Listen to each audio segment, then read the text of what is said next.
Não descuida, porque tá tudo muito caro. Ah, menos a Débora Alfano que pode descuidar, porque agora tá tudo... Não, porque o Brasil ficou rico. Então você ficou rica, porque agora a gente vai entrar pro clube dos países ricos. Entendeu? E se a gente vai entrar pro clube dos países ricos, o que aconteceu? A gente ficou rico. Direto na conta, já caiu mas é aqui. direto Já na tô conta. até olhando meu saldo. Não, você ficou procurando esses dias aquele dinheirinho perdido que o Banco Central criou o sistema para procurar que ninguém achou porque parou o sistema. É inacreditável, né? Eles criam um sistema para você achar um dinheiro perdido. Aí o sistema fica perdido, procurando. Provavelmente porque não tem dinheiro. E a frustração é essa, né? Teve gente que achou assim, R$1,12. R$16, 7,40. Achando que ia achar 700, vai. Mas é o seguinte, a notícia circulou, o governo anunciou como se o Brasil tivesse ficado rico, o Brasil entrando na Organização para a Cooperação e Desenvolvimento Econômico, OCDE. Veja, o Brasil não entrou para a OCDE. Existem 38 países na OCDE. O Brasil foi aceito como um país que vai se submeter a uma série de processos para ser membro da OCDE. Vamos falar e vamos entender. Primeiro, é importante, tá? É importante fazer parte desta organização. É muito importante. Mas ela é mais importante para a nossa sociedade do que para os governantes. E vou dizer por quê. Porque, você vai entender, os governantes vão perder um poder que hoje eles têm de manipulação, que a OCDE tira e que talvez eles não tenham entendido. É igual a lei de responsabilidade fiscal. Se tivessem entendido o que eles estavam votando, não teriam votado. Porque a lei de responsabilidade fiscal cobra do governante uma série de medidas. Várias coisas que o Bolsonaro não fez, ele argumentou e deu. Ele falou naqueles puxadinhos dele, eu não posso fazer isso porque fere a lei de responsabilidade fiscal. Eu não posso fazer isso senão eu vou ser empichado. Ele falou isso algumas vezes. A Dilma fez, foi empichada. Não pode. Tem coisa que não pode. É a lei de responsabilidade fiscal. E a OCDE é algo assim. E nós vamos entender por quê. Antigamente, mas muito antigamente, o rei fazia tudo, né? O rei tributava, o rei prendia, o rei matava, o rei declarava guerra, o rei confiscava a propriedade dos outros. O rei fazia o que bem entendia. Bom, o tempo avançou, você dividiu o Estado em executivo, legislativo e judiciário. O rei deixou de ser judiciário, o rei deixou de ser legislativo, não faz mais as leis, não prende, né? Não manda prender, não julga, não sentencia, não faz nada. Não pode mandar enforcar, decapitar, não pode fazer mais nada. Pode fazer voodoo com umas bonequinhas, mas não dá para passar muito disso. Ok, mas a gente avançou mais nesse campo institucional. A gente não ficou só nessa divisão de executivo, legislativo e judiciário. A gente avançou mais do que isso.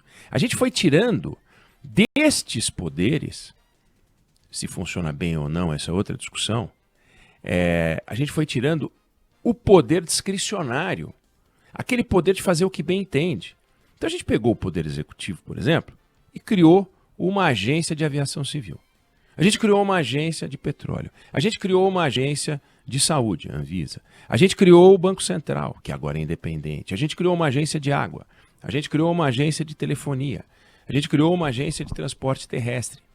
E quando a gente criou esse monte de agência, e todos os dirigentes são escolhidos e confirmados pelo Senado, escolhidos pelo executivo e confirmados pelo Senado, a gente viu que show que está dando a Anvisa.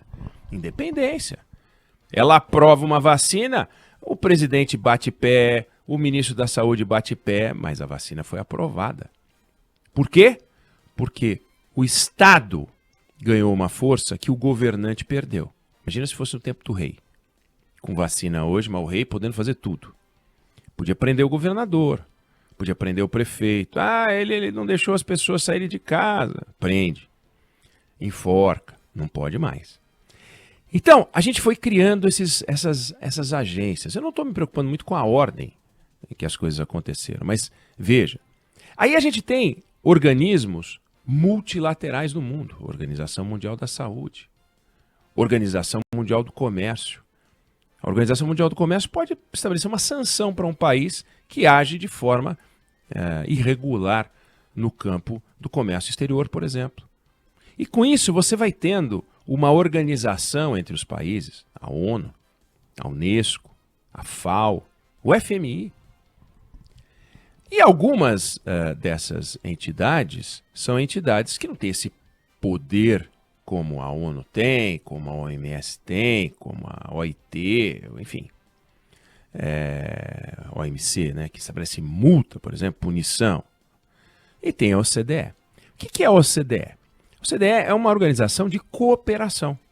Então, os seus integrantes, eles se comprometem com uma série de compromissos nos campos os mais variados.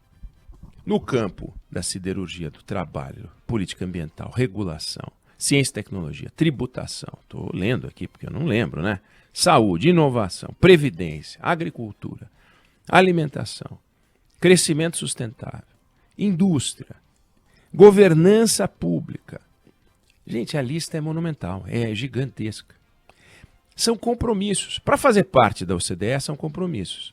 A OCDE toma decisões obrigatórias para os seus países membros e recomendações que não são obrigatórias. Mas todo mundo vai saber que ela recomendou e o país membro não topou. Então, a hora que um país como o Brasil, por exemplo, resolve cobrar imposto para quem compra uma coisa com cartão no exterior, a OCDE diz, não pode isso, não pode, isso é proibido. Então, tem que tirar esse imposto, por exemplo. Então, você quer fazer parte da OCDE, você não pode ter esse imposto. Tem 250 e tantas exigências para fazer parte da OCDE. Quando o Brasil pediu, no governo Temer, 80 a gente já fazia, 80. Agora a gente já tem 103, 104, mas falta ainda 140 para a gente cumprir. Se a gente fizer essas 140 e tantas, aí a gente vai poder entrar para a OCDE. Demora, tá? Não é assim. Entrou. A Colômbia, ela pediu em 2011 para entrar. Em 2018 ela foi convidada, passo que nós estamos dando agora, e levou 2 anos para a Colômbia ser aceita. A Colômbia entrou antes da gente. O Chile entrou antes da gente. O México entrou antes da gente.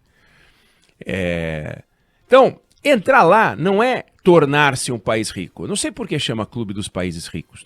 Lituânia, Estônia, Chile, não é país rico. A Argentina quer entrar, Peru, não é país rico. Tem país rico, tem Estados Unidos, tem Japão, tem Alemanha, tem país rico, mas não é o Clube dos Países Ricos. A OCDE é um clube, um organismo que produz uma série de estatísticas, uma série de estudos, uma série de levantamentos com os seus integrantes, e com isso surgem estatísticas, ferramentas, parâmetros que dão para nós, sociedade, a indicação de que o nosso país está no caminho certo ou não. Então, por exemplo, regras de construção de orçamento. Você vê, por exemplo, o Brasil está investindo muito pouco, né? Mas como? Quanto que o Brasil investe? Qual é o critério? Mas a gente tira do teto, põe no teto, tira o teto, arranca do teto, põe no teto. Aí você vai ver nos estudos que a OCDE vai fazer quanto que a gente realmente investe pelo critério internacional OCDE. Hoje, alguns levantamentos que são feitos por economistas, os mais renomados do Brasil, têm defeitos. Não porque eles não tenham talento, mas porque eles não têm acesso aos dados por um critério confiável, ou pelo menos comparável. Pode ser confiável, mas não é comparável. Quando o Brasil, por exemplo, coloca mais de 300 bilhões de reais em subsídios e incentivos fiscais para alguns setores, isso é investimento ou não é investimento? Né? Não é considerado investimento, mas pode ter alguém que diga, não, isso é investimento, a gente está investindo num setor econômico. Ao liberá-lo de pagar certos impostos, a gente consegue...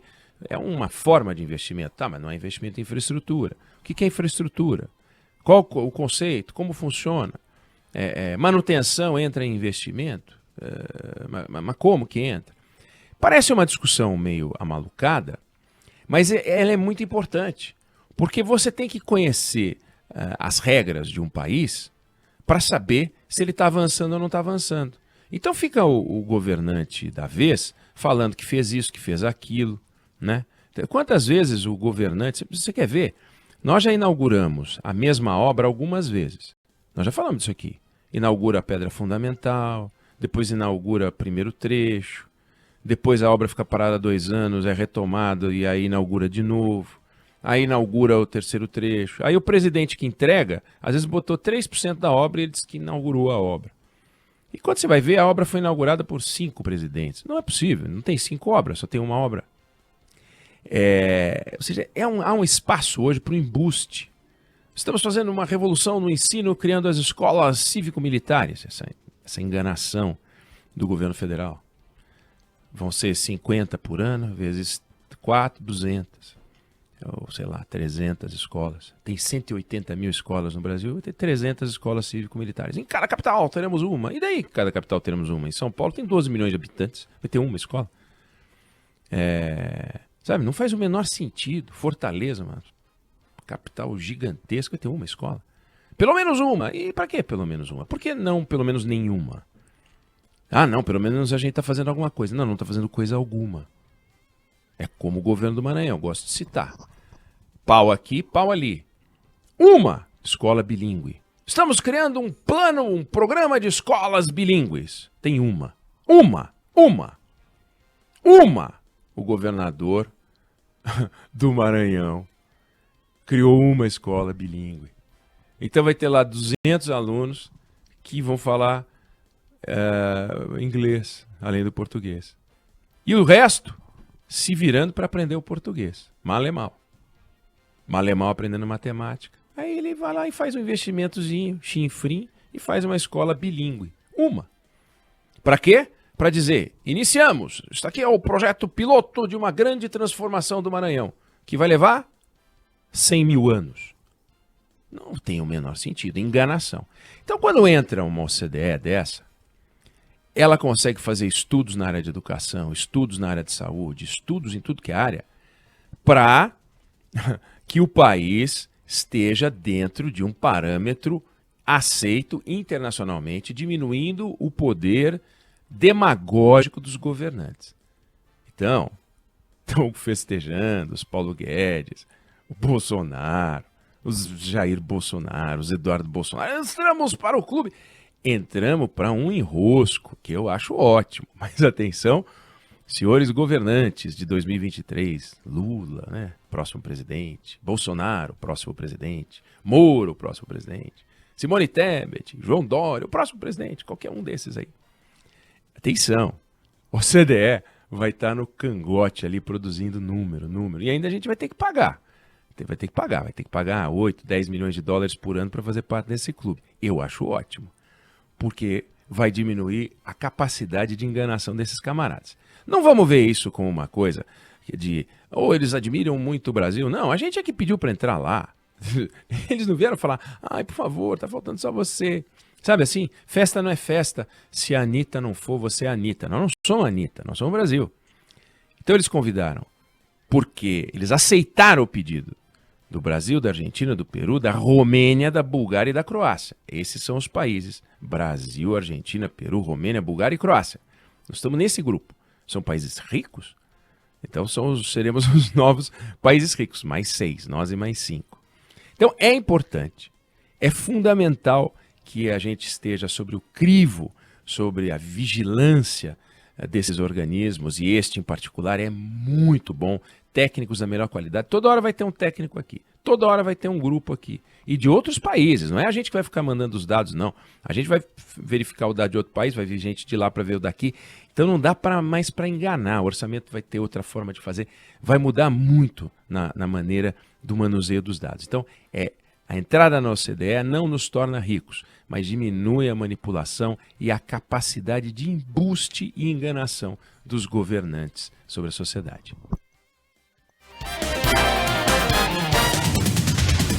Meio-dia, 17 minutos.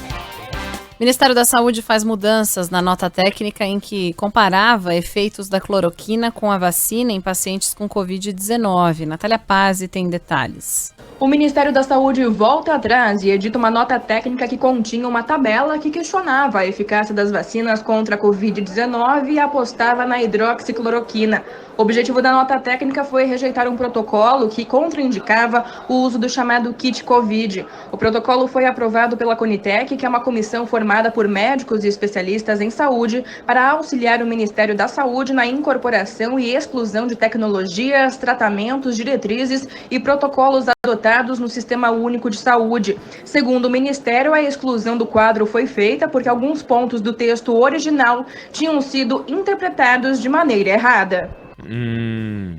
Entendi. Interpretados de maneira errada.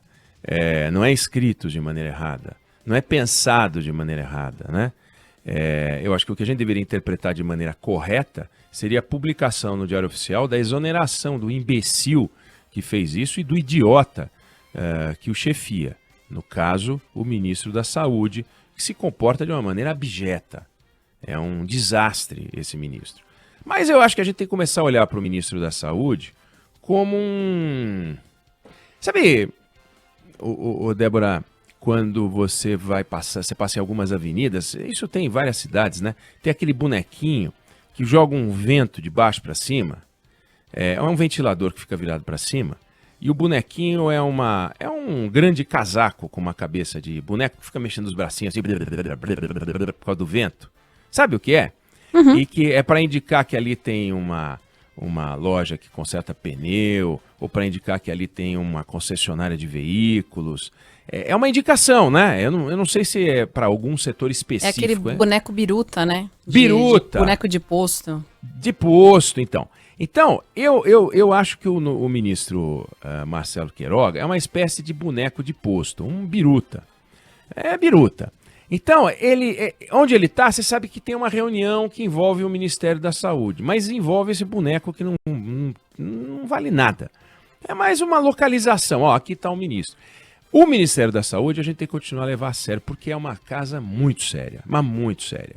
O que não significa, e nem vai ficar menos sério o Ministério da Saúde, porque durante algum tempo a gente tem esse responsável à frente, né? O Eduardo Pazuello também ficou lá e não estragou nem vai estragar. O Ministério é forte demais e vai aguentar mais esse tranco. Mas nós não podemos ficar levando a sério o que diz o ministro. As opiniões do ministro a gente tem que começar a ignorar. O ministro falou, dane-se. O ministro, por exemplo, ele falou o oposto do que está na nota. Então ele quis ficar bem com o chefinho, que ele tem que bajular porque ele quer ser candidato, e quis ficar bem com a comunidade científica e não consegue, porque não dá. Ou você fica bem com o chefe,